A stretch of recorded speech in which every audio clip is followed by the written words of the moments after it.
మనమందరం సామర్లకోటలో ఉన్న కుమార భీమేశ్వర స్వామి ఆలయ విశేషాలు తెలుసుకుందామా? ఇక్కడ స్వామివారు భీమేశ్వర స్వామిగా, అమ్మవారు బాలా త్రిపుర సుందరీదేవిగా ఇక్కడ ఉన్నారు. చుట్టూ సువిశాలమైన పంట పొలాల మధ్యలో ఆలయం నెలకొని ఉంది. ఇక్కడ స్వామివారు 14 అడుగుల ఎత్తుగల శివలింగం, 2 అంతస్తుల సువిశాలమైన ఆలయం, రాతి కట్టడాలతో చూడడానికి ఎంతో ఆహ్లాదకరంగా ఉంటుంది.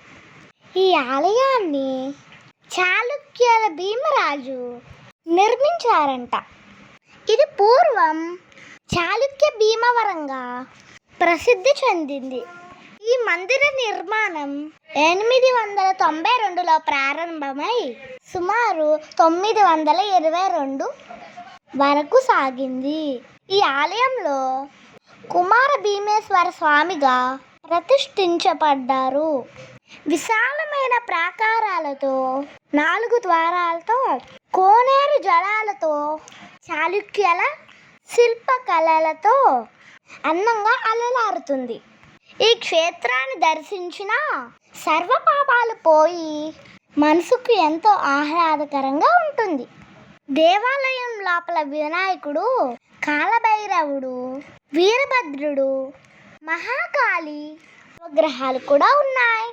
ప్రధాన ద్వారముకి ఎడమ వైపున బాలా త్రిపుర సుందరీదేవి కొలువై ఉంటుంది.